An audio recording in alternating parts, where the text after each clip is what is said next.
Thank you, everybody, for making the trek. I hope nobody else came down Buck Mountain Road. VDOT decided to repave all of Buck Mountain Road. And they didn't bother to tell me. We need to have the motion to have a remote participant.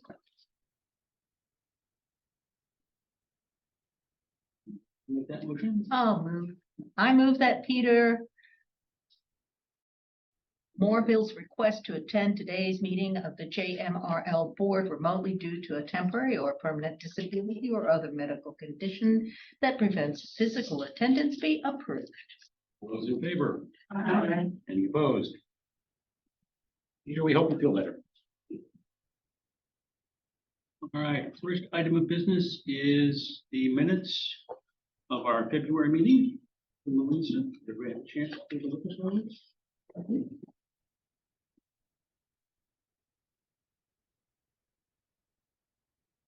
The additions or corrections or comments?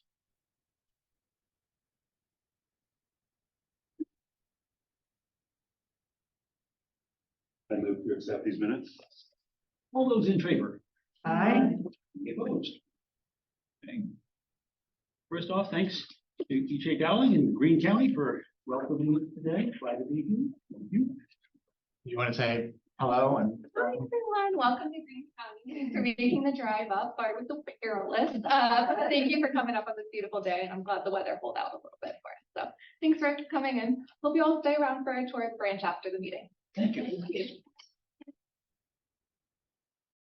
Announcements, you have a few. there are a few announcements. And maybe Martha was going to announce, but I'll just let the board know that former Greene County trustee to the library board, Jim West, passed away on March 17th. Jim was a beloved educator and member of the Greene community, and he's going to be sorely missed. He was a much loved member of this body. So, and then on a more positive note, I wanted to announce that at the Virginia Public Library Directors Association, which is VIPL Day,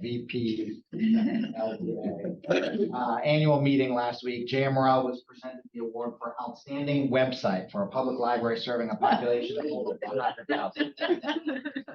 So, congratulations to JMRL's Digital Services Coordinator, Sarah Elizabeth, and JMRL's Collection and Technology Manager, Kayla Payne, for their hard work, along with all the members of the public, this board, and the staff who contributed to the new site launch last summer. Special thanks also to Sarah and Kayla's predecessors, Catherine Purdue and Josh Howard, for getting started on this project. That's all I have to announce. Other announcements from folks? Okay. Public comments, do we have any? Is anybody here? Anybody online? If there's anybody online who would like to make public comment, please use the Zoom raise hand function now.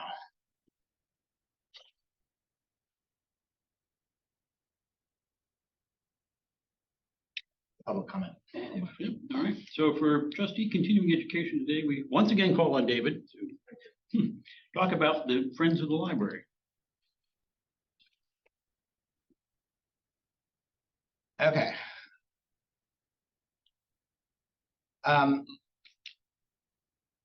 Let me start with the caveat that I am not the expert on the Friends of the Library. We have two former Friends of the Library presidents on this board here, so they can correct me when it's wrong and also can fill in any backstory. I'm not going to tell the story of the Friends of the Library or how that organization runs now. My understanding what the board was asking for last month was something similar to how the finances impact JMRL. So I'm going to get into some detail about that without giving you the broad story. I would suggest that at some point when this board meets at the Gordon Avenue Library, we would ask the book sale manager and some representatives of the Friends to give a talk about the Friends and show you through their workspace and kind of get to know them a little bit. So, my notes right here. Excuse me one moment.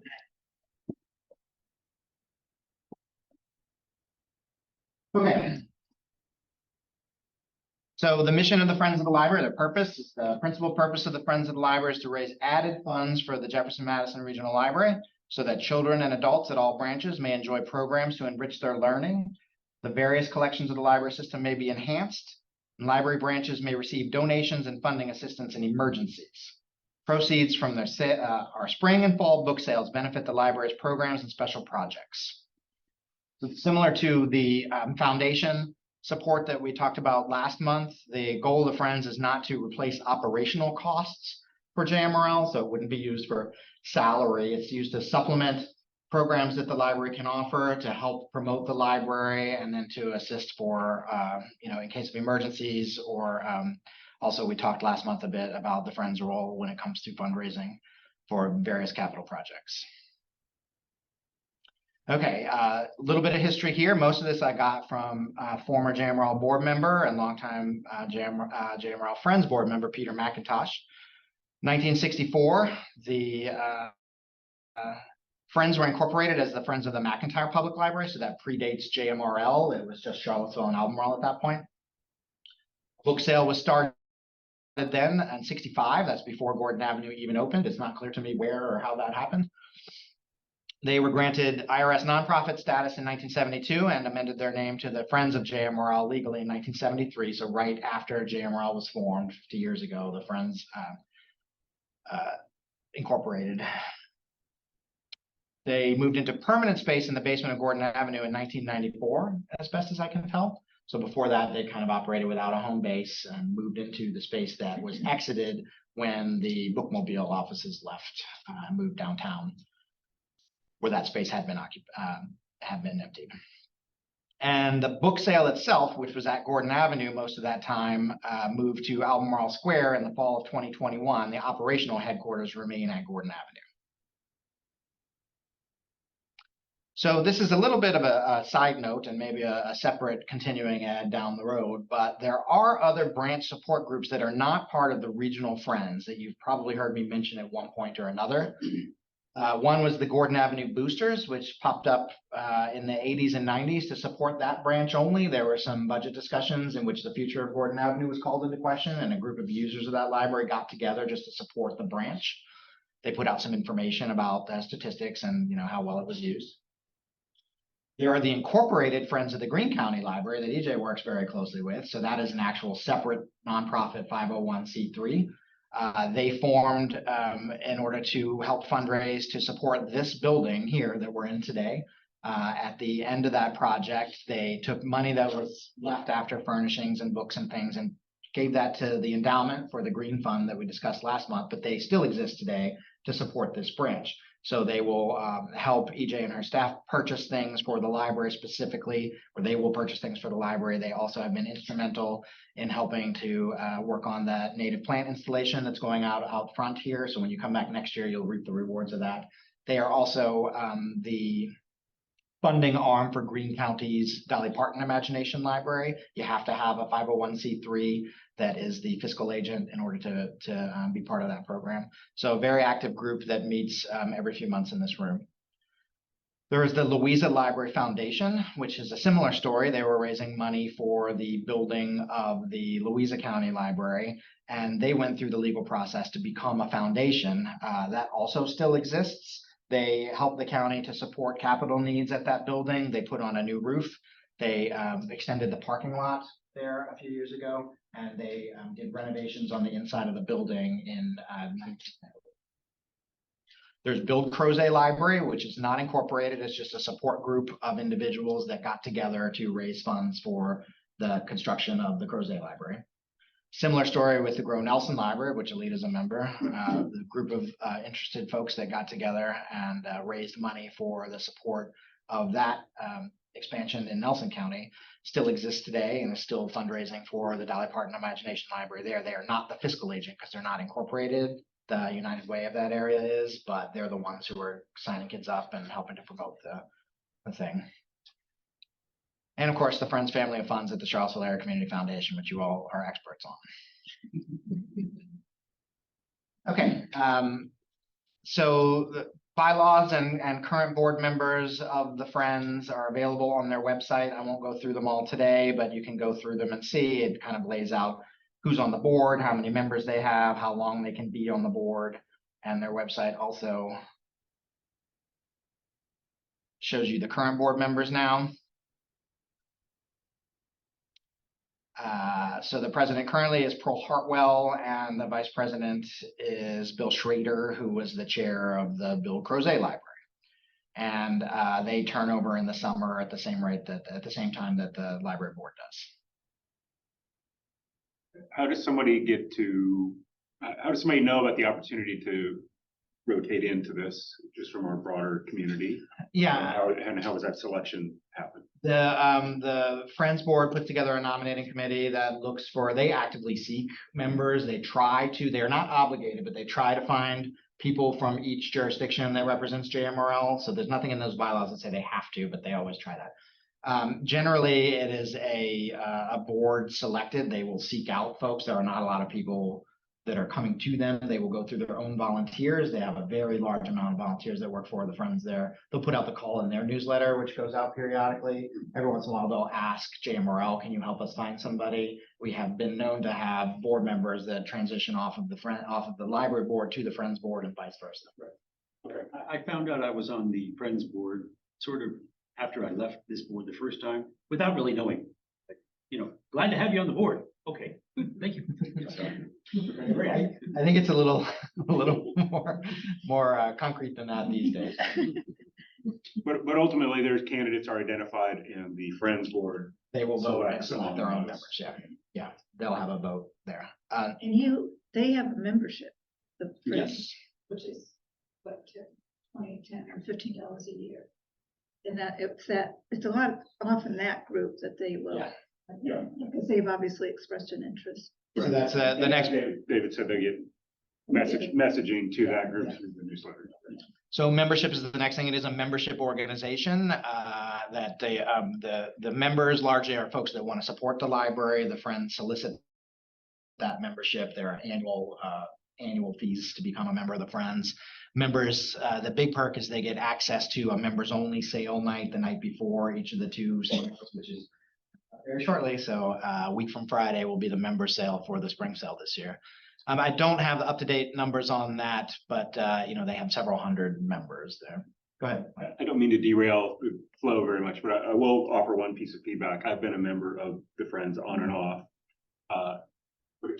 And the off part is because I just forget when it ends and I don't get a message. And so if that were, I think some degree of automation, which seems to exist in sort of renewals, which would improve your the retention rate a lot. Certainly would improve mine from whatever it is, 50% to a lot closer. Yeah, that's been a goal for the Friends for a while, and they have recently been working on some automation there. So I expect some improvements there moving forward, because they've identified that same problem where people have lapsed and they would like to bring them back to support. When I was on the board, I really felt that membership should have more perks, actually. Yeah. That it should be a more robust membership. So we had for a couple of years, we had programs that we invited to the board. We had these wonderful programs at the special collections at UVA, and they would tell us different things. And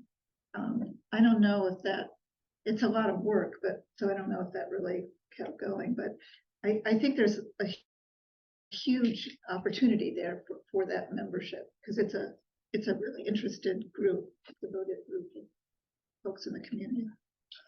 The next subset there is volunteers, and most of those are members as well. And you triggered my memory that the Friends Board is putting together a volunteer reception at the Senior Center this year with an author talk sometime in May, I believe. So they'll send some information out about that to the volunteers that are also members, but not to the broader membership, I think, which is a nice idea. The volunteers range somewhere between 100 and 150 at any given time, and it spikes up to several hundred during the book sales, where people come in just to help during the book sale itself. David? Yeah. Does our communications team sort of work with them? I mean, I've seen notices of book sale, but do they? We don't support, they are a separate organization, a 501c3 organization. So we don't create much content for them. We do publicize when the book sale is. If they have a special project or something they need to get the word out about, we would help them do that. But generally they are doing their own social media. let's just say that the social media manager on Facebook for the Friends is a former board member who is now on the JMRL board. Yes, we will certainly support them, and if they have a special initiative or whatnot, but the library is not looking for projects that they're doing in order to promote. If they were gonna do a membership drive or something like that, we would certainly. Yeah, that was just, I was following on that question of getting out the word about needing volunteers or how to sign up for. They have a full-time book sale manager, Peter Mano, who organizes the 2 highly successful book sales every year. And he has one that works for him as well. And those 2 report, well, Peter reports directly to the board. He's an ex officio, not voting member of that board there, but he gives them a report every quarter. And he's responsible for the main fundraising drive for the Friends, which are the 2 annual book sales. Other activities, besides they're very well known for the book sale. They won the Friends of the Library of the Year last year, largely because of the success of that book sale. Over, I think it was $150,000 for each sale last year in order to support the library, and they had to pay their own operational expenses, but after that, to support the library. So of course, the book sale. Pop-up events, frequently they do 2 or 3 Fridays after 5 during the year in Charlottesville, where they will take volunteers, go down and either check IDs or be at one of the concession stands, and the Friends get a little bit of money for that, but it also provides a table for JMRL, so we can put up library card registration and information at the same point. They do tabling at other events, so they didn't make it to same page this year, but in years past, they've been at the same page and just, sign up to be a member of the Friends of the Library. Here's some information about the Friends. We've got a sale coming up. They will do that frequently at summer reading kickoffs. Sometimes they'll do pop-up book sales at summer reading kickoffs for various branches. So the Friends will take their information out to the community and share it with the public. Advocacy, if there are times in which we need, largely it has been around state aid for public libraries. I will ask the Friends board or a member of the Friends board to write to a delegate to say, hey, please support this initiative at the statewide level. And then volunteer appreciation, I mentioned, is something that had kind of been on hold since COVID, and it's coming back now. And I think it's a good idea to go to the senior center. It's at the center at Belvedere. It's a really nice space, and I think a lot of volunteers will appreciate that. Their fiscal goal is to keep the current year and next year's expenses basically on hand at any given time, so that if there is a catastrophe, they've got 2 years worth of support for JMRL. The used book market dries up suddenly. I mean, there's been a lot of talk about that for a long time, and I have to see it materialized. But so just some bookmarks over the years, just to show you where we were. So 94. There's one sale only in the spring. It was 12 days and it raised $67,000, which is a lot of money. 2000, 100,000. So I think that was around the first time they broke the $100,000 mark for selling books. And that was 11 days, just one sale. 2006, $168,000. And they had the first fall sale. It was just 2 days and it was kind of a holiday sale at that point. There's this idea that, oh, we can't do more than once a year because people are used to this timing and there's not a market to support it. And that was their first foray to see, and it kind of proved that people would still come buy books. In 2010, they had the first full week fall sale. So they had 2 week-long sales, it's $207,000. 2019, the last year before COVID, 215. So in that kind of 9-year gain there, they gained a little bit more market, but it was about the same.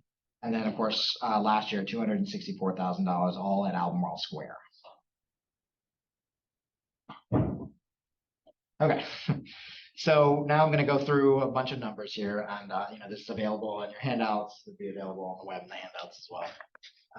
This is the support for JMRL. So this is the amount that the Friends earmarked every year in order to purchase things to support JMRL. These are not actuals, so this is not what was spent each year. This is what they, in their budgeting, thought that the library was going to need based on conversations with the library director at the time. So about $60,000, 99, 69,000, 98,000, 69,000, 137,000 in 03. There are some, I did not bring my notes, but there were some good reasons for that. Let's cheat. Everyone gets to look inside my brain. The process is they start with requests from JMRL managers to me. I present the information to the Friends treasurer. So I wanted to give a few glimpses here of the main things that JMRL seeks support in. Children's programming and incentives there. Same for young adults, and then branch discretionary. So EJ has access this year to a certain amount of funding that would help to support the branch for non-operational costs, equipment, treats, the water that we're drinking today likely came from Friends funding. So in 99, $19,200 for children's programming, $4,700 for kids incentives, so about $24,000. About $5,300 for YA, $4,300 for branch discretionary. So I just want you to keep that in mind as we go through these. In 01, there was a big jump there from $69,000 to $98,000. It's because they gave $20,000 to the endowment out of that. 0304, $16,000 was budgeted for walkway work at Central and a new bookmobile and endowment contributions. So some of this wasn't coming directly to JMRL. And then in 09, 10 years later than that 99, it was $37,700 for children's programming, $11,400 for YA, and $13,100 for branch discretionary. So there was a pretty big jump in that 10 years period for what the library was seeking to provide summer reading programming, especially for the young adult age, which hadn't really been covered prior to that period. Okay, so that explains some of the larger jumps in 3, 4, and 5. But then it was basically between $60,000 and starting to creep up towards $100,000 in fiscal year 10. 105, 111, fiscal year 13, 214. I believe that was $100,000 for Crozet expansion as well. So that Friends gave $100,000 to build Crozet Library for that. And then just that snapshot in 2014 of 37.7, 13,000, and 23.5. 2015, 133,000, 138, 151, 55, and then it goes down a little bit. 49, 48, 38, 38, 44. Of course, went down largely during those COVID years when it was hard to tell at the beginning of the fiscal year how much programming was going to be able to happen or what that would look like. The summer reading program has been the biggest expenditure for the Friends, and during those years it was unclear like how many kids we were going to be able to get together and how many performers were going to travel. And they canceled the sale. And they canceled their sale as well. So that was just money that was in there. Yes. In there. And also, if you recall from last month, they received a supplement. They asked for funding from the foundation in order to make it through without the sale. So they asked the foundation for support and then turned around and gave that in those years to JMRL. Not gave it to JMRL. That's not the correct way to play it. Right. They earmarked that funding in order to support JMRL. Okay, and then to give you more detail, so each one of those years, the Friends look at it in terms of, this is going to be 3 slides of the total what they're going to support, basically. They have funds in their accounts, and each one is earmarked for what they're going to help the library with. There's reading promotion. So you can see the jump in children's programming and children's incentives. The total request for this fiscal year is $48,000.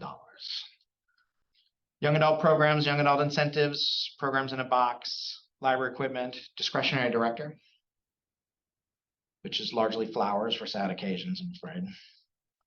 This is that branch discretionary, which I just described. So the Friends look at this as one big pot. They call it 512, and they use this to support the needs of each individual branch.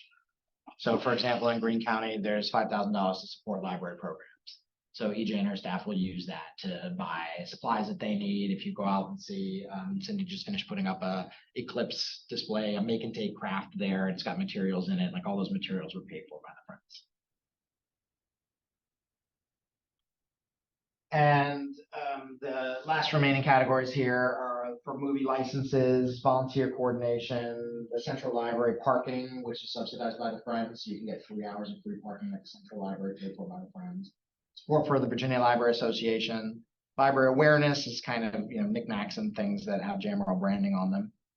The book page publication that goes out, the Poem in Your Pocket program, book club kits that JMRL circulates, adult programs, support for the Festival of the Book, support for the Literacy Volunteers Wordplay program. And this is not supporting these outside organizations. It's paying for JMRL to have a team at the Wordplay. It's helping support the festival for a program that JMRL is involved in. And then Laundromat.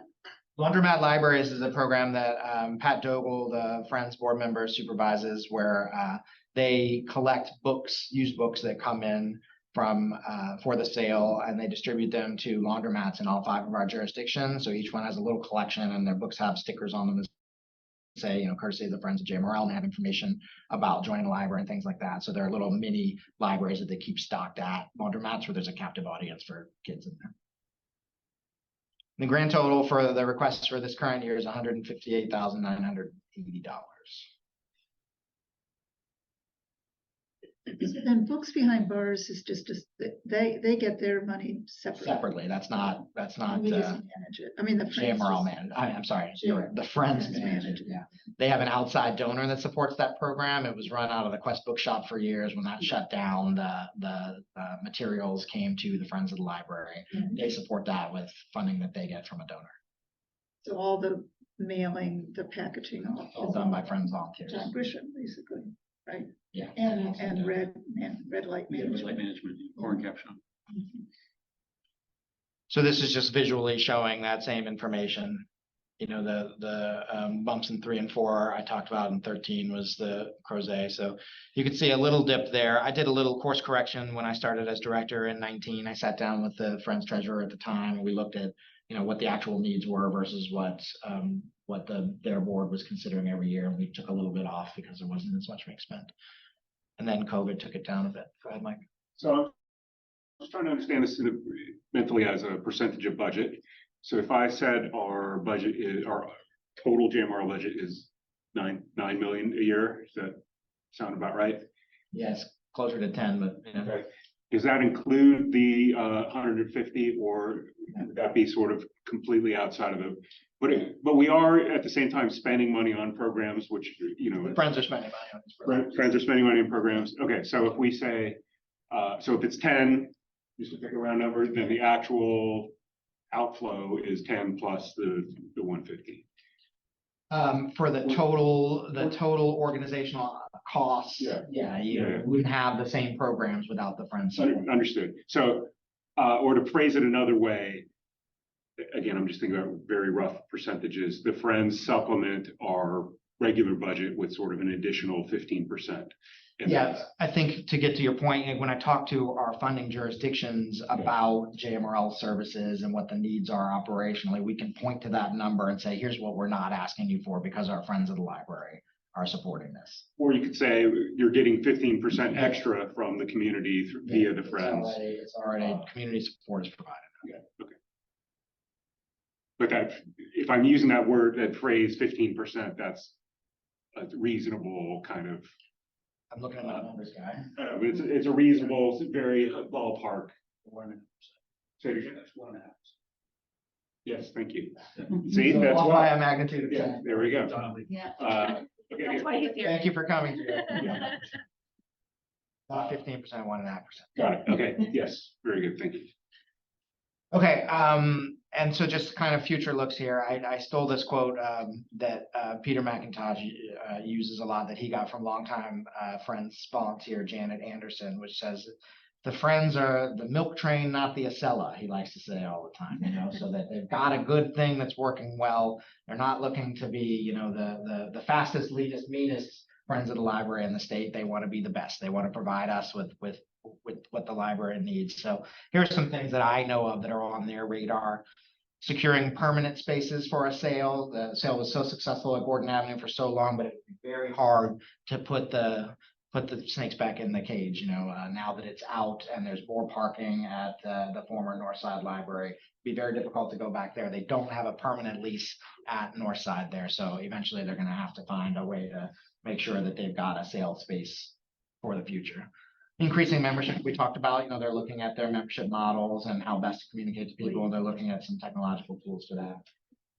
And then they're always looking to recruit new volunteers. You know, their volunteers kind of go in waves, where they will have a batch that are really good volunteers that then move on to other things and they need more. So I think those, I'm speaking for the Friends, which I shouldn't do, but I would consider those to be 3 of their top priorities.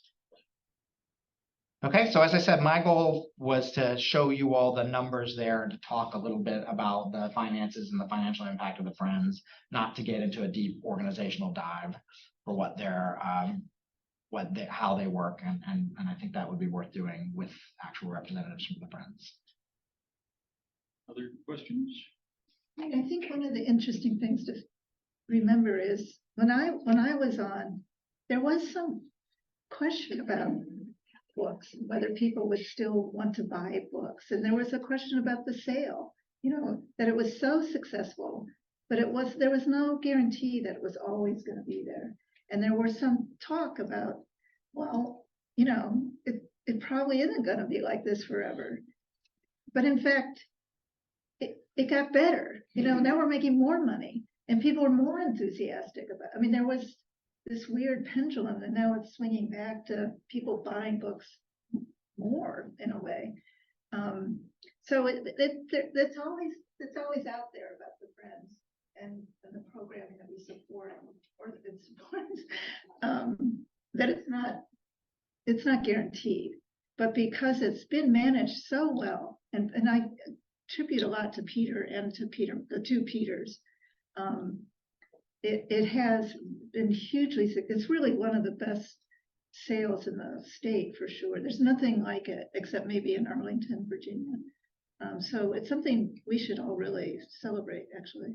And I remember when I was on the board too, that the idea that, sooner or later, Gordon Avenue was no longer going to, serve our needs. And the board, after I left, the board stepped up, found the space in Albemarle Square and said, okay, we can use this, and as Ann said, it's not going to last forever. We're going to take advantage of it while it happens.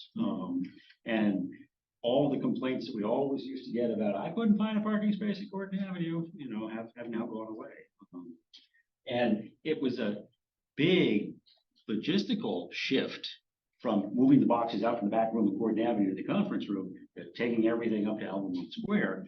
But to Peter Mano and his staff's credit, they made it happen twice a year. So I really do think it's as Ann says, it's a remarkable organization that's incredibly well run, and rolls with the punches. Between COVID and everything else, it just, keeps on getting better. Yeah. Just a reminder that the sale does start. Yeah, next weekend. The members' night is a week from Friday, and the first full day is the next day on Saturday, and it runs through the following Sunday. So I don't have those dates. I believe the joke in the Seaville is that, you're from Charlottesville when you buy back a book that you already donated. That is a frequent scenario. You're like, oh, so great. Oh, wait, I think I read this. fine. Wait, this is fine. So the full sale, I believe, is the 6th through the 14th of April. Thank you for putting all that together, David. Other questions about the Friends? I had two other little detail questions. If you can get back to the first slide of the missions.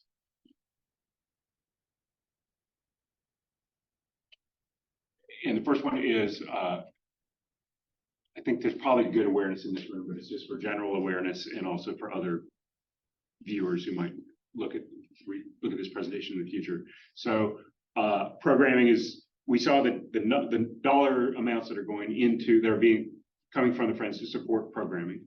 But I think maybe you didn't explicitly mention what percentage of JMRL's programming overall ends up being supported by those dollar numbers. Oh, it's very close to 100%. Yeah, thank you for bringing that up. Yeah. So just for general awareness for other viewers. And then my second detail is the second bullet there. We just talked about programming in the first bullet, but are there, can you give examples? I didn't really see in the some of the breakout highlights that you put forward, examples of Friends funds being used to enhance the collection itself. Is that kind of happening? Yeah. I see my assistant library director has their hand up there. Well, one concrete example are the book club kits. Yeah. So, you can borrow a bag of books for your book club, and the Friends are supporting that. And also some of the other kind of pilot projects that we've done way back when, the first time we ever had an e-reader, way back when, I'm pretty sure the Friends had, Tony's shaking his head, yes. That was from the CAC, that's from the Friends. Oh, okay, sorry. Remember that last one. Yeah, sorry, I was here. So I would say for collections, it's also some of the collection of library of things that we have. Some of those things come through Friends funding as opposed to state aid. Yeah, but Chris is right. I mean, pilot programs for some of these, new initiatives like the playaways and then the first downloadable books. Yeah, it came through the foundation, but the Friends are obviously part of the foundation effort as well. So. I think moving forward, specifically, the JMRL would go to the foundation first for those pilot programs, as we kind of discussed last month, and other supplements to the collection, such as what happened in Nelson County. We raised funding for the Bill and Grove Nelson Library did, and then bought a new collection of materials on day one, and then was able to supplement book buying for the next few years. So I think that this is broader overall support. In addition, the specifics of that, some of that being handed over to the Okay, thanks. Questions? Thank you, David. I think there's a big thank you to Friends of the Library. Yeah. Yeah. Bye-bye. You can get another workshop. So under reports, we've got the report from the Central Library Renovation Working Group. So, I think I don't know that too much has changed since last month. Basically, the good news is both the jurisdictions, Albemarle and Charlottesville, have in their proposed CIP budgets money for Central Library renovations to be distributed first in fiscal year 2027 and then 2029. Both jurisdictions have had workshops on their budgets, and it hasn't been discussed or changed to my knowledge. It has not. The communities will vote on those budgets soon, within the next 2 weeks, I believe, and then it will be final. only the first year of their CIPs is actually committed funding. So we'll have to go through this process again several more times between now and fiscal year 29. Yeah, but at least it's there. It's on. Yeah, a big commitment from both jurisdictions. We have a placeholder. Right, exactly. Five-year plan committee report. So I think we are meeting again soon under the need that I have seen a draft and of the 5-year plan, and it's great to see it coming together, but I think our committee just needs to review everything. So Dave and I will be trying to figure out a time where people can meet. Is it spring break next week for us? Yeah, that's going to be a problem, isn't it? I think our goal would be to have the committee meet and have a draft ready for the board to review at the next full meeting. That's our board policy.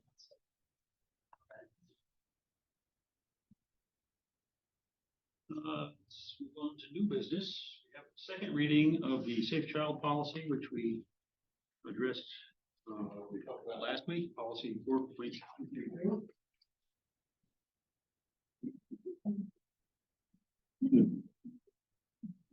So we looked at this last month. But what we showed on the screen didn't exactly match the handouts because there had been some tweaks in the committee meeting earlier that day. And I think we can open it up for any discussion now. There's a question for the room, I suppose. Did last month's reading count as a first reading that everyone is comfortable with, and so that there could potentially be a vote today, or certainly just do a vote next time instead? But that's an open question, I suppose. How do you feel about that? Did we get enough time last month to talk about the changes? And as Mike says, we didn't have the full revisions in front of us. I hate to throw a monkey wrench in here. I did get a bit of feedback from staff that I thought the board might like to discuss. Okay. Which is under the phrase, discussion about if a child is left at the library, what steps the library is going to take. So the sentence says, let me try to make this a bit clearer. The library will make every effort to locate a parent or guardian. If a child is not picked up by library closing time, staff will remain with an unattended child after closing until a parent, guardian, or the appropriate authorities arrive. So the question from staff is, what are we defining as a child there? So if it's a 16-year-old who leaves the library or is left at the library, is that kicking this in? Or is this for the 9 or younger that we used above? Because we would let a 10-year-old walk in the library alone and use the library services. If they walked out, this gets a little bit, it depends on the library, right? If you're at the downtown library in Charlottesville, they might be coming in and out to go do other things. If you're at the Nelson Memorial Library on the side of 29, they need transportation to get in and out. So at any rate, the staff was interested in some clarification from the board on that.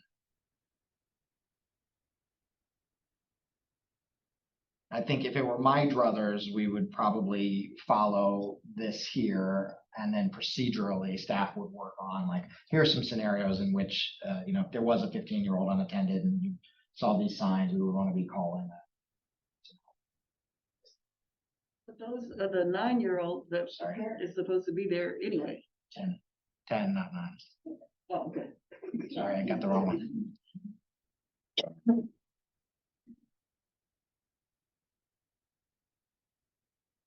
So I think what you're saying, David, is that we would, instead of if a child, we would define that as a child 10. 9 or younger. 9 or younger, right? We would take group 1 there. So I did have it right.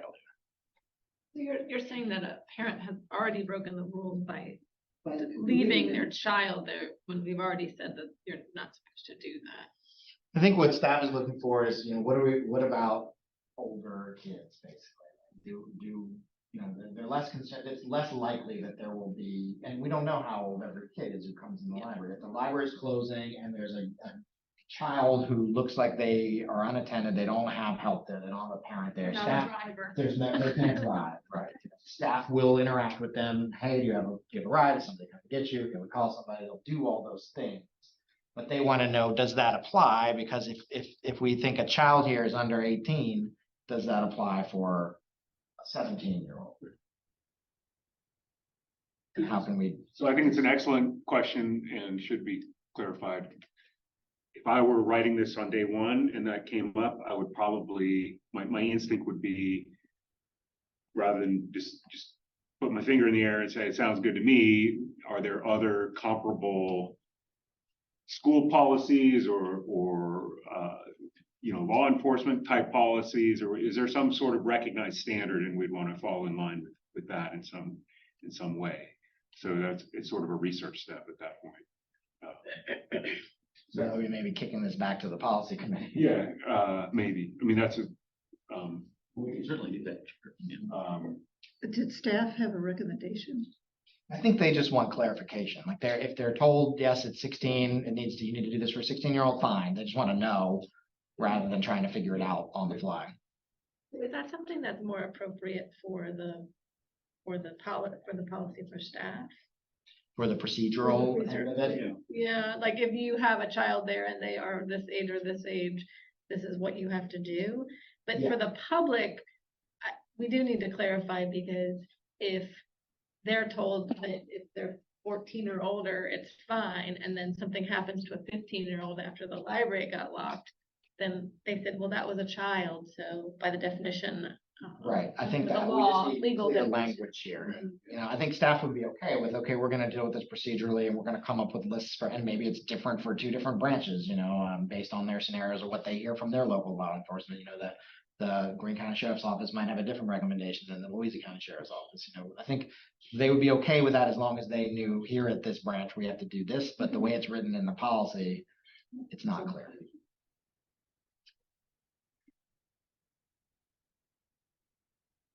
Anywhere in our documentation have we defined what a child is? Because in the next paragraph, we're saying children and youth under the age of 18. We've had many conversations about this. Yeah. Whether they pay fines or not. Yeah. Whether they're allowed in the children's section.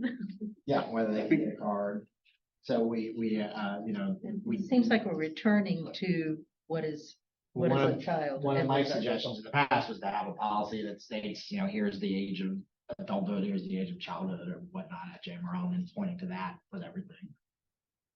I think, Martha, just to give you some background, in a practical sense, the last time it kind of came up, we ended up with there were some legal constraints that I think the specific was that parents by law have access to their under 18-year-olds library records. Yeah, that's what we were talking So about. that drove, the last time it came up, that drove the decision of where we placed the cutoff, at least in that, I think it was the project. Yeah, that was one of Yeah. the policies we worked. I can't Yeah, remember. which one. yeah, it was.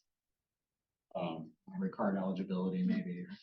But clearly here, in terms of the supervision requirements, we're not sticking with 18, we're making other finer gradations, so.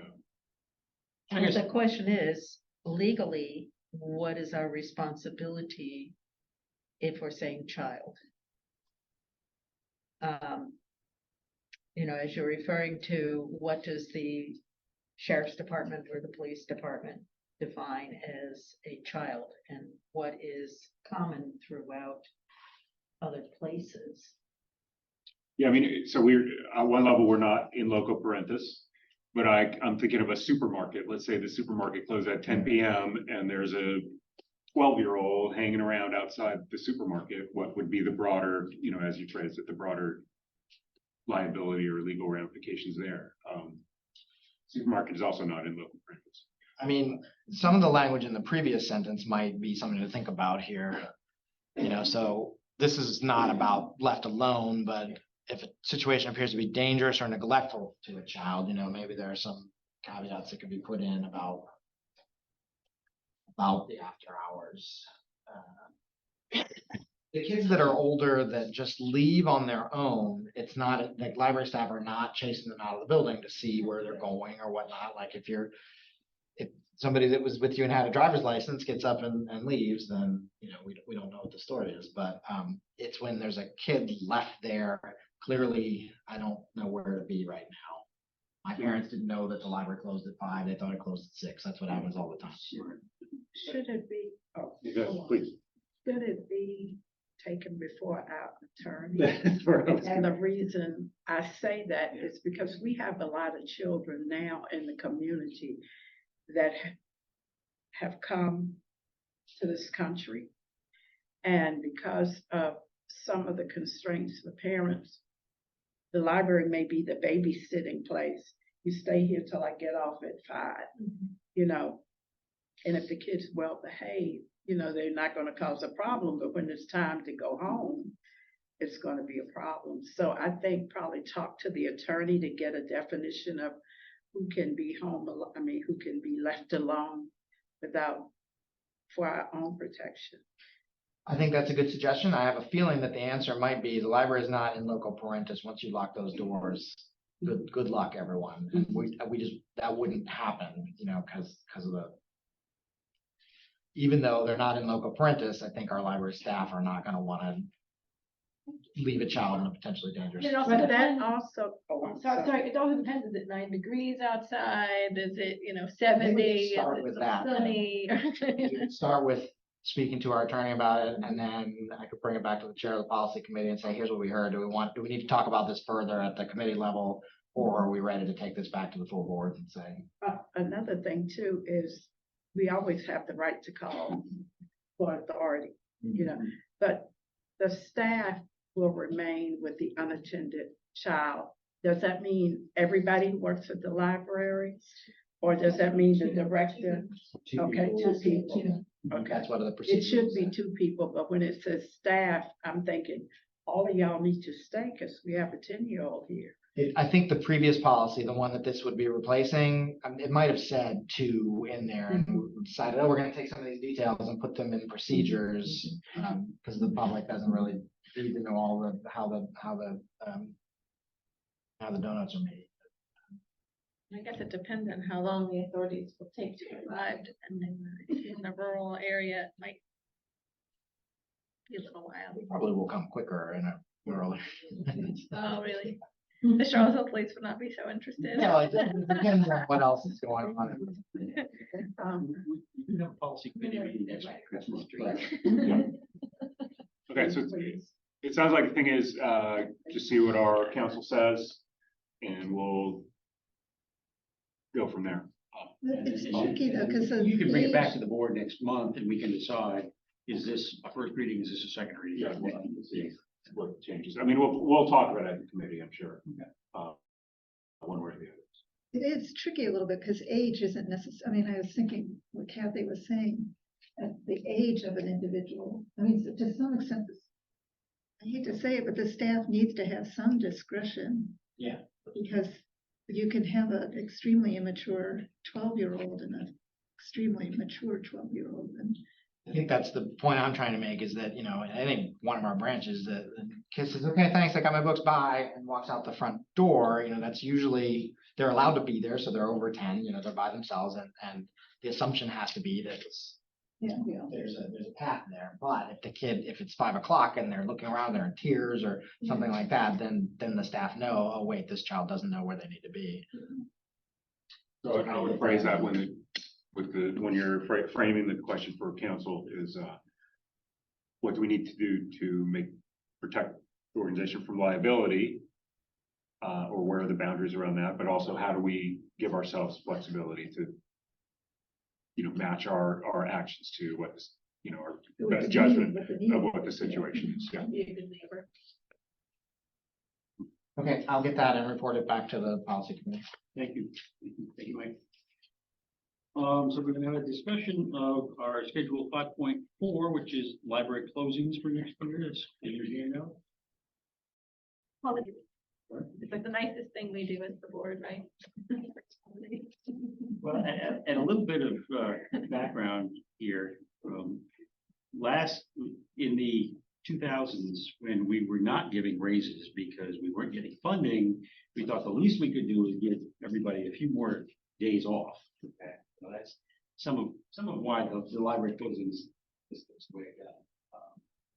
But this is the proposed library closings for 2024, 2025. Comments?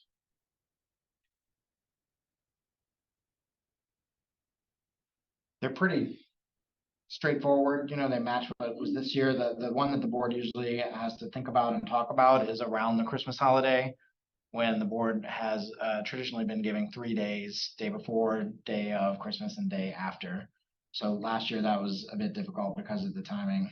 Next year, Christmas is on a Wednesday. So that, yeah. Comments? I think the Christmas one should always stay.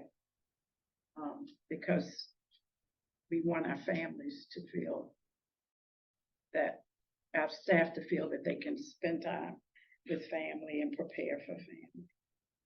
I also feel that January 1, I know it's a Wednesday, it's too bad that we couldn't give them January 2 also. If you in the fine print down there, Kathy, the library closes early on the night before. On New Year's Eve, it closes at 5. I saw that. That's when the 10-year-olds are outside. That works. I was just thinking after the party on the 1st. A little respite. Hard partying librarians. They were up all night reading.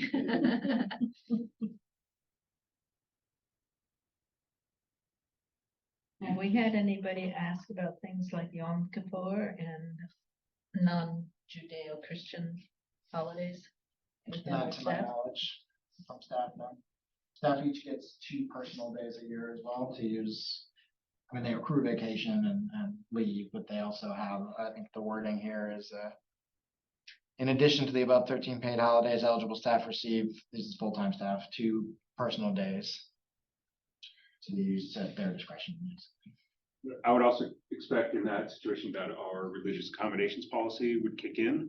So perhaps it might end up being a personal day, but I'm not looking at that policy, but I might imagine that you wouldn't deny that request say, oh, we're just too short-staffed, I think the religious accommodations would kick in. So that is a backstop to maybe what you're getting at. We have a motion to accept the library scheduled closings as proposed. Thank you, Mary. All those in favor? Opposed? Okay, thank you. Next up is our scheduled circulation. Circulation fines and fees. Also in your handouts, and these would be effective July 1st. No major changes here, except that we've added some language below.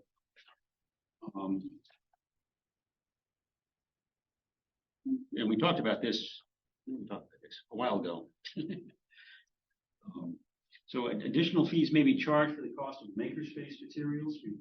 So that in the 3D printing and some of the makerspace things, we may charge more than is listed in the fines and fees. And then down below, additional fees may be assessed for loss or damage of in-house and specialty items, such as meeting room equipment keys and the library of things, which we did a presentation on a while back. Taking out the actual enumeration of the library of things to just say the library of things, which now I guess that's an official name. And then changing in the last bullet, changing will to may. And I can give some background there. Please. On all of those, so the maker change is just to allow some flexibility there. We have different maker spaces at different locations that require different hard materials. Like in Nelson, there's a wood etching device, so there's small pieces of wood basically that people need in order to use it. They can bring their own, of course, but we can provide them at cost. So the goal here, and the board could add some language to say, we're not trying to make a profit, just basically we're charge what the cost of the materials is.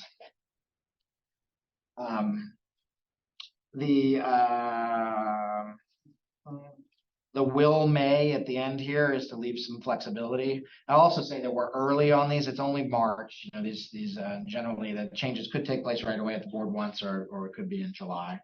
But the board is expecting a report on the financial impact of a fine-free library by the end of the year. Jerry's been working on that. Into the fiscal year. Fiscal year, correct. There's been some discussion. It was a 5-year plan goal, basically, to see what would the impact be financially of a fine-free library. So Jerry's working on that. We've also been discussing the impact of an intermediary step of automatic renewals. Staff have brought that to me a few times. That would be your books are due tomorrow, and rather than you having to go forward and renew them, they would happen automatically up to the 2 times that we allow now. So there'd be some lost revenue there because people are late on them a day and they pay a quarter later.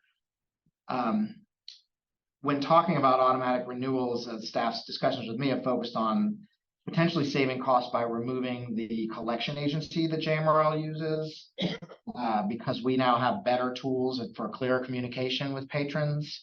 There's a collection agency JMRL's used since the mid-aughts, basically, and they used to credit report people that had way outstanding. It took a long time, years, but they would get a mark on their credit.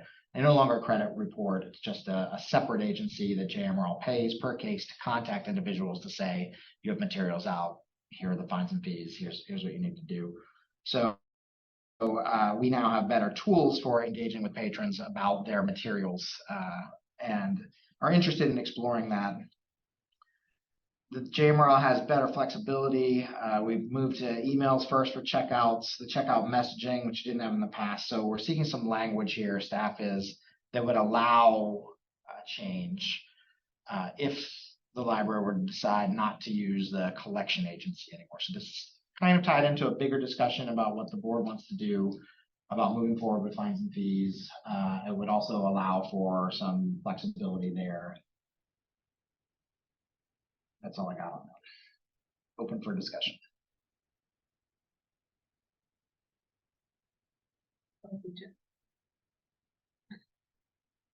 Yeah, I mean, we can accept this and revise it, certainly.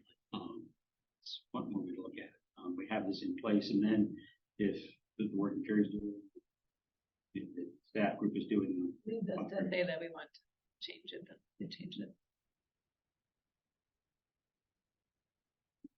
I guess my initial point was this doesn't have to be voted on today. If the board wants to hear more about it or discuss it more later. So, I'm comfortable. What is our action? Is it to endorse this? Is it to adopt this? Adopt this, I yeah. believe it's adopted and the board adopts it annually. Does anybody else have things they want to discuss? I'll make a motion otherwise. I move that we adopt this schedule of fines and fees, circulation fines and fees as amended here. Those in favor? Aye. Thank you. All right.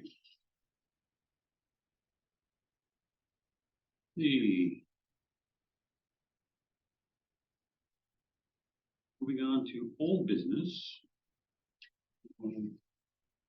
Budget update, our favorite topic. Just a brief update. This month, we're kind of in the period where our jurisdictional partners are working through their own budget process. So since the board's last meeting, City of Charlottesville's proposed budget came out and it recommended full funding of JMRL's operational request. So 3 of the 5 jurisdictions are recommending full funding of our operational budget for next year, of JMRL's operational budget, but they have not voted yet. It's still in discussion. They're still talking through it at their board levels and with their communities. Green and Nelson are still going through the process, so we have not seen a proposed budget from them either. But so one more since you met last month in the city of Charlottesville. So things are going well this budget season today. Keep their fingers crossed. Thank you. Any other discussion about the budget? All right. On to the library board self-evaluation. Thank you, everybody, for turning that in. I appreciate it. 100%. 100%. Thank you for your reminder. Well, I'm good at needling people. I'm very good. I'd like to just go through these, more to talk about some of the things that folks had identified in the comments. The first one for question 1, where we talked about, does the board prepare to do its job by, and we had conducting a meeting, integrating new members, participating in continuing education. And then some of the comments here were, although we don't tour all the facilities at least once a year, they're comfortable with the current meeting rotation. It gets us to all facilities every 2 years. And one board member said, I answered no to the previous question because we do not meet at all facilities annually as a group, and we do not tour annually. We meet at a different library, which I think is a valid consideration. Tour the facility is always included, at least once a year. We do get a tour. Another comment was, I don't remember getting library laws, but the other documents were issued and updated as needed. Anybody else want to say anything about that particular piece? Very interested, especially in folks that are new to the board the past year or two. I won't say I'm jaded from having been on the board for so long, but sometimes I forget these things in terms of orientation and so forth. All right, question 2, does our board ensure good meetings by limiting most meetings to the ... And I think the chart here has the actual. Okay. Thank you. Yeah, 2 hours, yes. And I think most people, we did well here. One comment was, when more information is requested or required on a question, decision is deferred to the next meeting, and the director or other board members are tasked to obtain the requested information. I think the board members, even the newer ones, feel comfortable in the meetings, in particular in discussion. So I believe that's a positive note.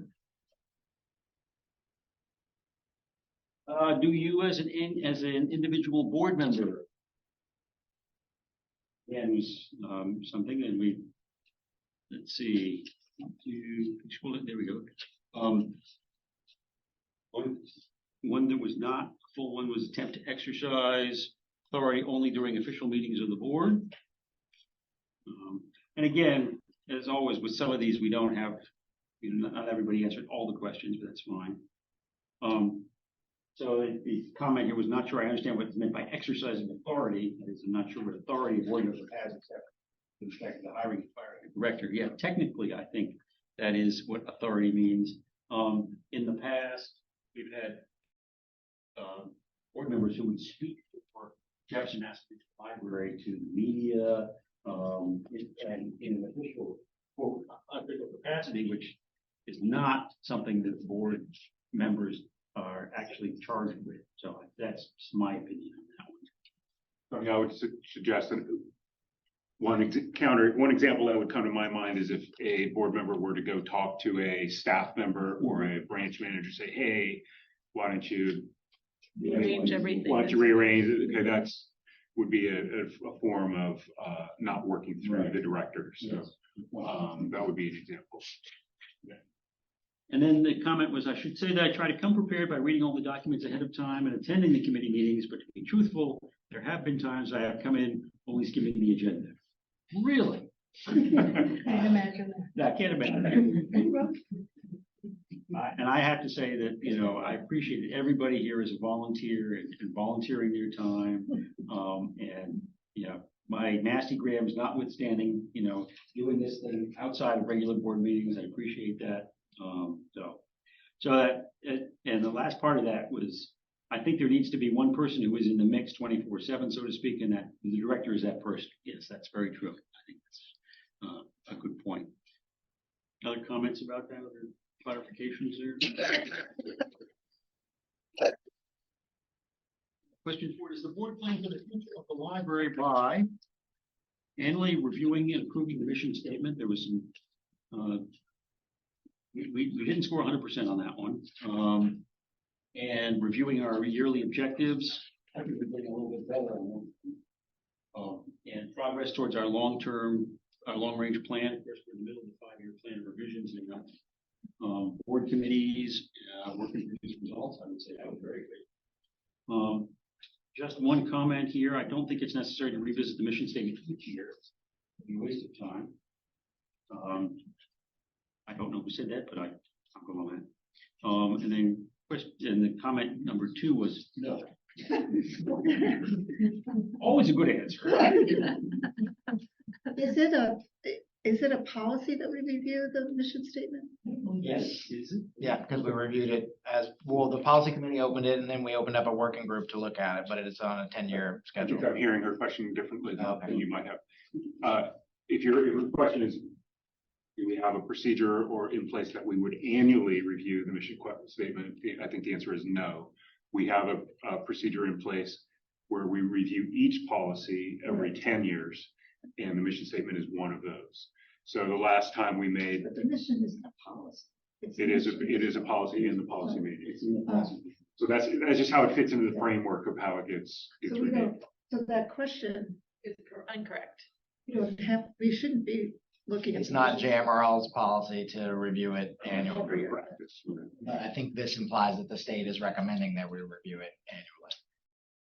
annually. I don't know. That's something that we could certainly open it up and look at it once a year and say, does this still work? We didn't really treat it like, it is a policy. We reviewed it on the policy schedule, but when it came up, the policy committee opened up and had a board and get together about it. We had a working group work on it, full board discussed it. You know, it wasn't just like the policy committee working on it. It was more, it was a bigger deal. Yeah, it was a full review of, hey, what's the best? This is up for, kind of like we do every policy. What's the best version of this topic we can come up with, you know, working from. I think every 10 years is the most you would want to go. Right. Yeah. I think, yeah. Well, and of course, the mission statement is in the 5-year plan as well. So that'll get reviewed probably at least every 5 years. The assumption is that the mission statement stands. No, I got it. And then, They don't need to do and that. then you Yeah, do, we didn't review it. then you do goals and objectives from that. I mean, you, we refer to the mission statement in many of our discussions too. yes. So in a way. I've never voted on it. You know. I mean, you could certainly, I think about 10 years or maybe 5 would be the right frequency for kind of this full, we're going to roll up our sleeves and unpack it. I could envision just like we might periodically endorse or re-endorse the employee handbook, we might periodically just put it on the screen, hey, everyone, just a reminder, this is what we've got. We all, you know, do we approve it? And then I suppose if there was some substantive suggestion at that point, it would kick over to policy committee, maybe. So that, if it's recommended as a best practice, I suppose I could see You could that. treat it like the schedules that you all just looked at, they get looked at every year, and some years there's no changes. Right. I mean, I think if you're organizationally changing your mission statement every year, there's a problem. You know, But it would be more up to Meredith's point. She's she's been here. I never had a chance to really have any input on it other than maybe email somebody. I didn't even rubber stamp it. Right. So we could do, I mean, this is good, this is a good discussion, and if the board wants, we could add that to the kind of annual schedule of board, you know, just the same one that says we're gonna be in Green today, we're gonna be in Nelson next month. Review once a year, reviews, mission. Maybe that what it is an opportunity to do so, and if people wanted to have a discussion about it, that it would then be added to the, would that make it, Yeah. would that be better? Yeah. I think that's, I mean, again, as David says, if you're revising it every year, you got a problem. But if you're at least looking at it once a year on, you know, schedule, it's probably not bad. I mean, Yeah, it could kind of be like the audit you're suggesting, where most of Yeah. every year I say, do you all want to hear a full presentation on it, or are you happy just receiving it? Here it is. Or here's the mission statement up on the screen. If people would like to have a discussion and revise by the end of the next meeting or whatever, then I don't agree with it. I mean, I appreciate that, but I just think if we're doing it through the 5-year plan anyway, it should be part of the 5-year. but we're not. Meredith saying Meredith saying the 5-year plan is just importing it and dropping it in without. Well, that's We're just maybe using do it with the 5-year plan. Do it every 5 Well, years. Do it we're almost once a done with year. our 5-year plan. Well, next time. Next time. Okay, the next 5-year plan. But in this, the mission statement, isn't it something that has been put together? And we need to say, are we sticking to our mission? Right. Mhm. So I guess the question is, why do they want you to look at it every? I could ask the state library for guidance on that. I mean, these are from, these that you're looking at right now probably haven't changed in many, many, many years. And they have changed their thinking about strategic plans, as we know. Right. You know, went from this very detailed thing to this 1-page thing, So so. maybe they've changed this policy as well, or this recommendation. Yeah, look, I would advocate for, you know, have one conversation with the state, come back to us next Yeah. month in this, you know, time slot. Okay. And just say, here's what they said, Yeah. and we can decide, you know, what. Sure, I'm happy to do it. I think that's a good idea. and you, Kevin? See that. Question 5, in which of the major categories above does the board show real strengths? 2 people skipped this. I like that.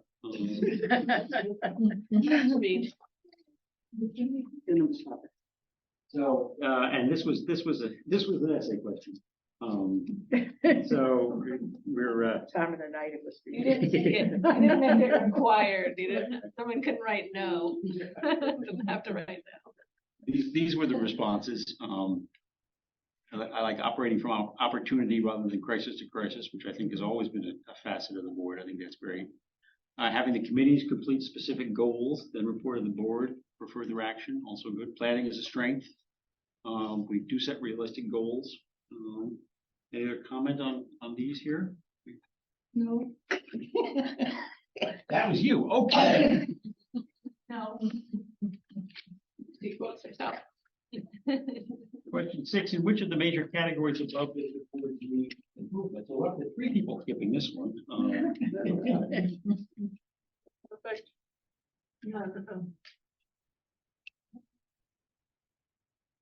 I don't remember what date I did. You might know the big happening more by that. Yeah. Which one? I don't know, are you a 6:48 AM surveyor or a 10? I'm glad that the monkey wasn't working that, because I was doing it at 3 AM in the morning.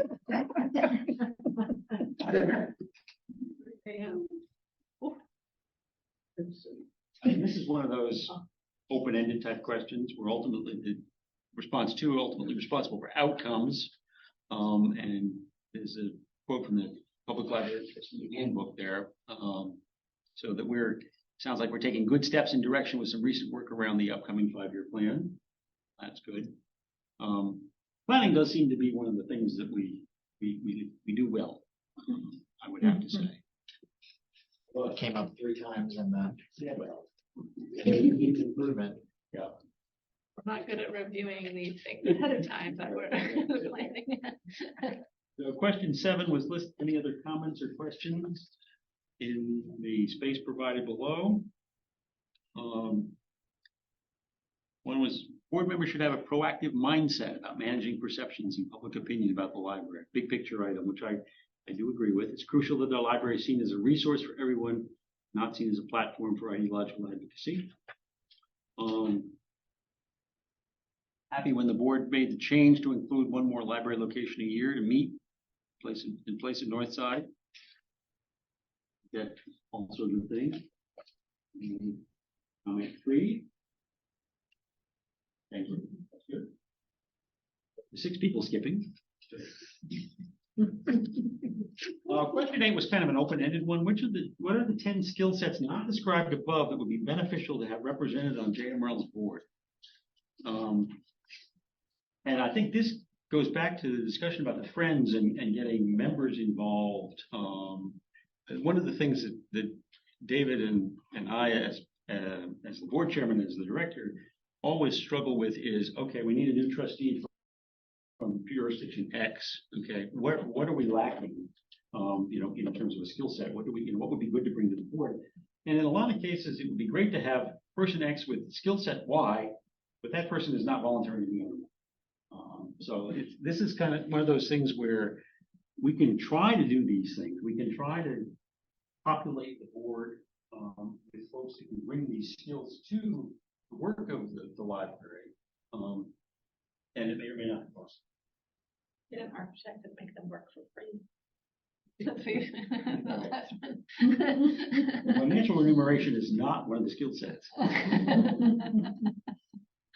Any other thoughts about that? But I would say, just using that example, even if the architect is not doing the work, Yep. or somebody who's I would practicing just- lawyers, but I'm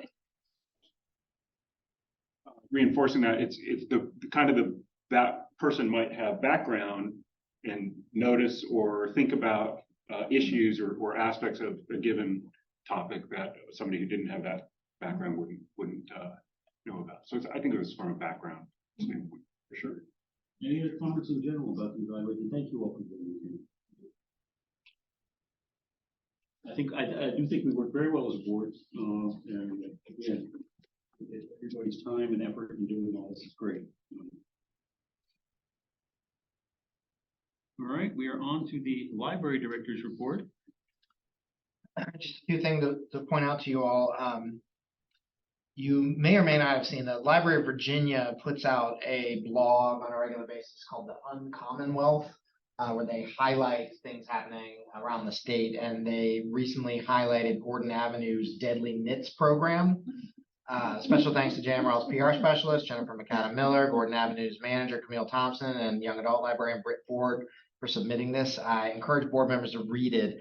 They did a really good job of writing this. It's a very cool program where they knit and listen to like murdery podcasts.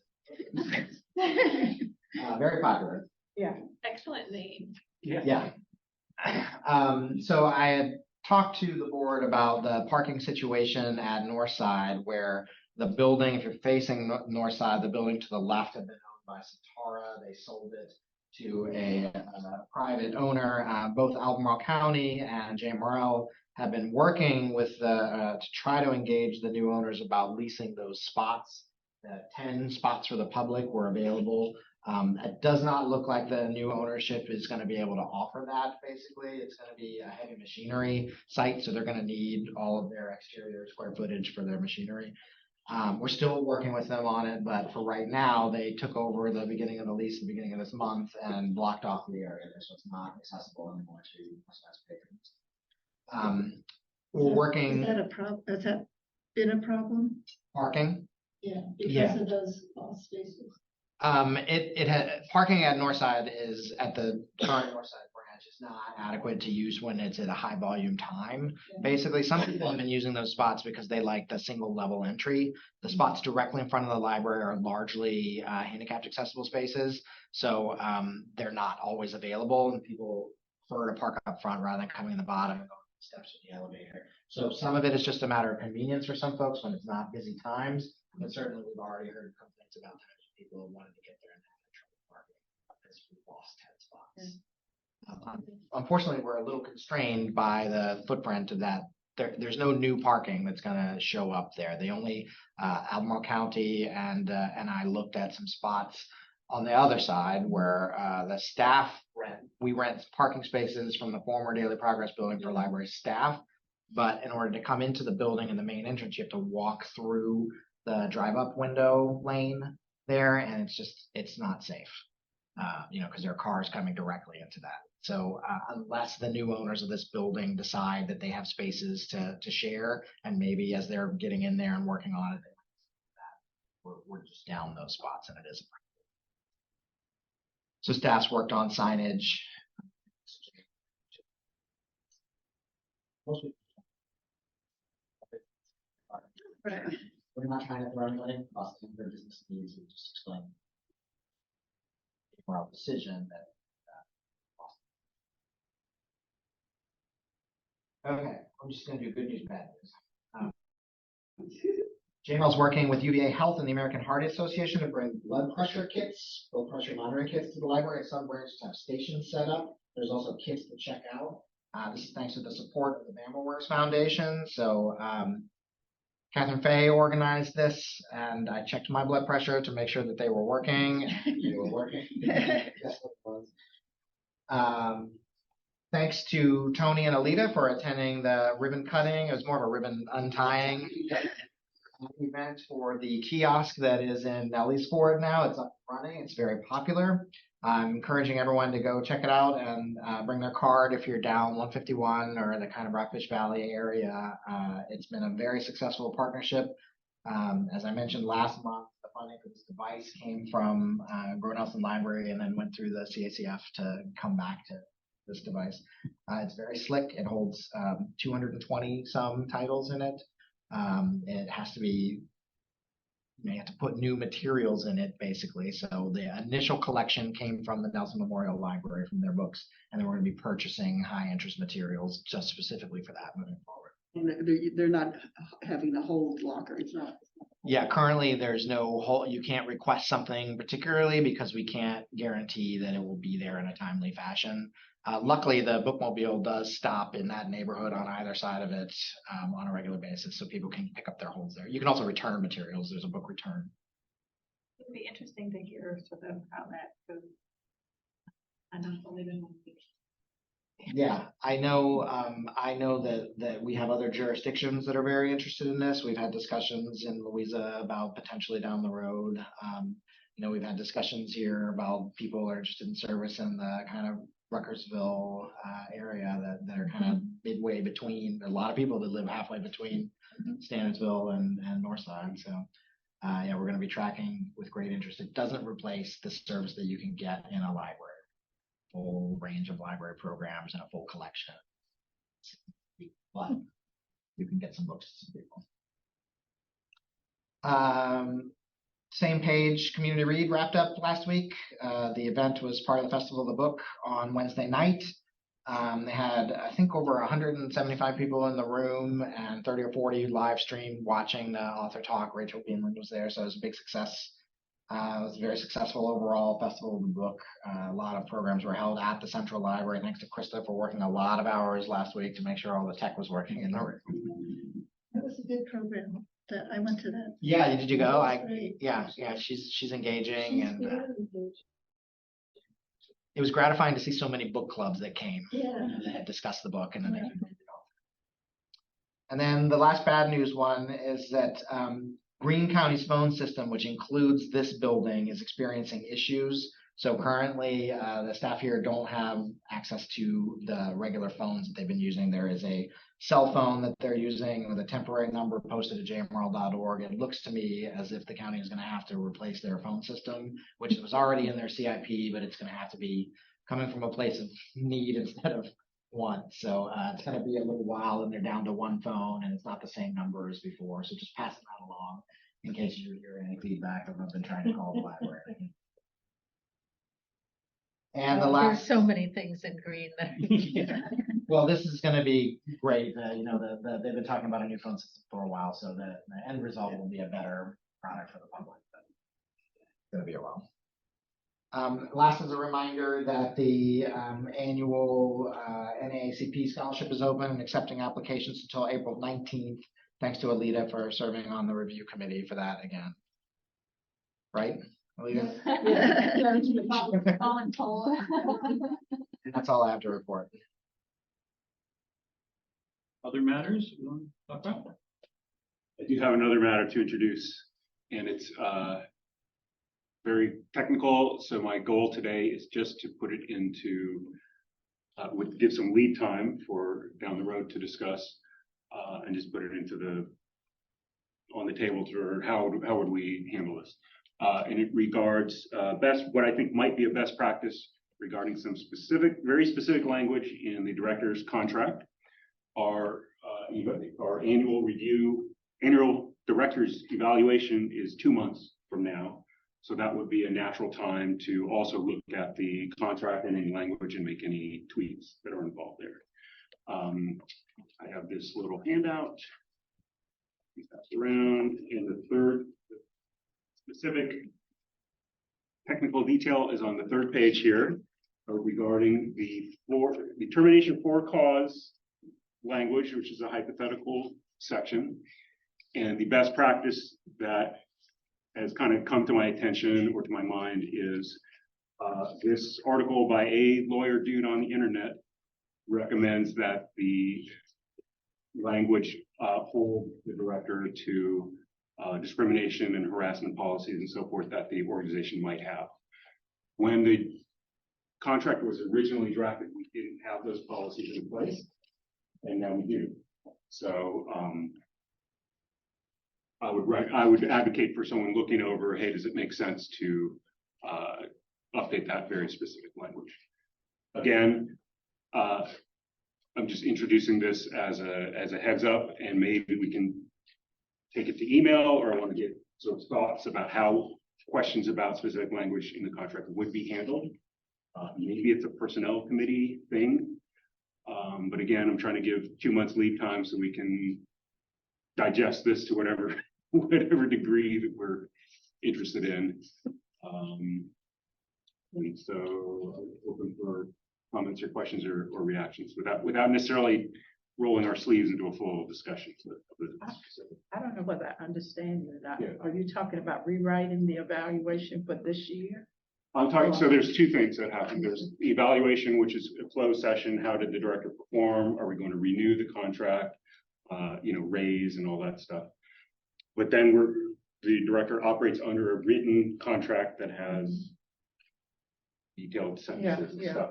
So I'm suggesting that if it's a best practice that one of those sentences could be tweaked and improved, this would also be the time to change the wording of the sentence inside the contract.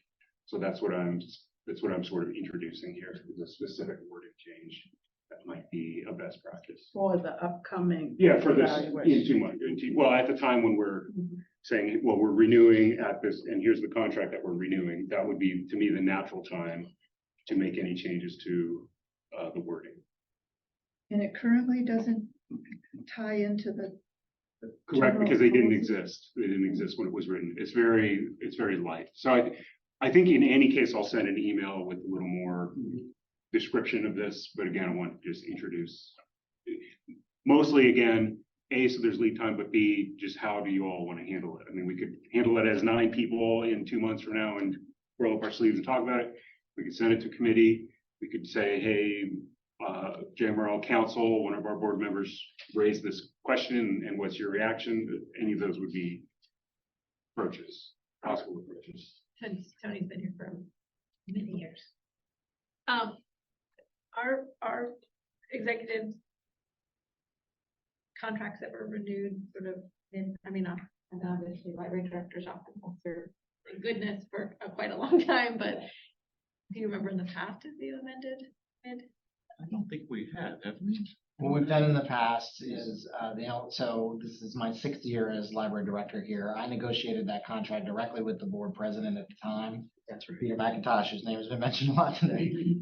And it was, I forget what the period was. And at the end of my evaluation, whenever it was done, the board made a motion to extend the contract at that time for a period of years. So that's what we've been operating under. It's the same original one within, we're going to extend it for this X amount of time. And Per me agreeing to it. And one of the things we do every year is we set the director's pay scale. When we've done the budget, we've done that for staff, but because he's not a staff member, we set the actual pay raise that we are going to. But that's not in the actual contract. That's not in the actual contract. So that would be a sort of, so if we were to say, we're going to maybe put this in and maybe put something else in or tweak it or whatever, then we would have to sort of offer it again to David and say, do you accept this contract? Take a look. That you have to wear blue every Friday, is that okay? Or whatever we demand, all of our demands. That's probably, that's fine, but. So I think what we're saying here is that, we consider this, we talk about it again next month, and Mike's right. In 2 months, we are to do the director's evaluation, which I'll remind everybody is in a closed session. Do director's evaluation in a closed session. Public meeting, closed session. April? Is that in April or May? Yeah. May, okay. When are we meeting in May? Back to Northside? I believe it's Crozet. Oh, it's a good time.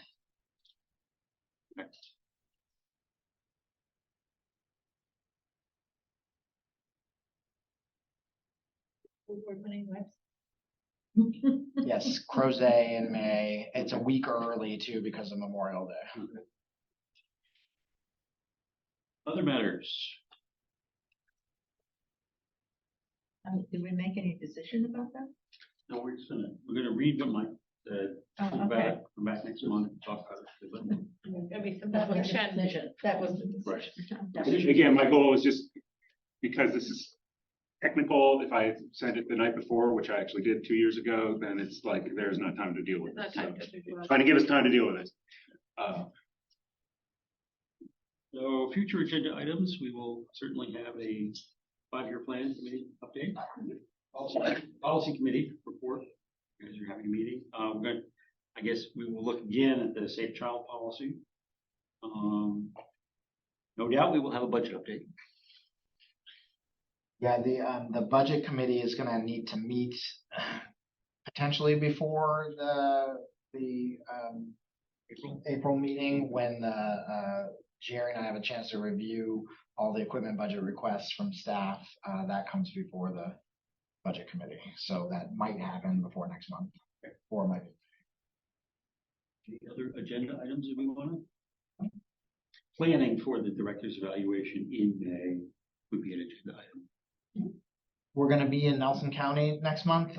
They have a new makerspace there, which it could be part of the tour at the end of it. It could be a continuing ed about makerspaces, but I'm a little unsure how we would do that in terms of having it. We've been very good about trying to film all of our meetings and make sure they're available for the public. I'm not sure how kind of changing rooms would work with that technically, so maybe we'll leave it as part of the tour. Our longtime manager there's last day was last Friday, so it will be either myself or other staff other staff probably can explain it better than I can, what's happening. We'll be in Nelson. In May. Of course, it's in May, the following month. It's still March, although it's very confused. Point being that we can plan another continuing ed if that's not gonna work. I'd be able to do a FaceTime or whatever. Yeah, Yeah, it would have to be. bring everybody along. Good. Walk around with your laptop. Yeah. So we'll probably, any meeting will be in Nelson. Yeah, 1:45 that. All right. Anything else? If not, I'll entertain a motion to Pretty adjourn. I move. I'll Adjourn. All those in favor? Aye. Any opposed? Thank you. And we're gonna No, I want to stay here for. tour of the Green County Library. Thank you all. Please grab some cookies. Bye, Peter. All right. They're delicious. Thank you so Thank you much. for the cookies.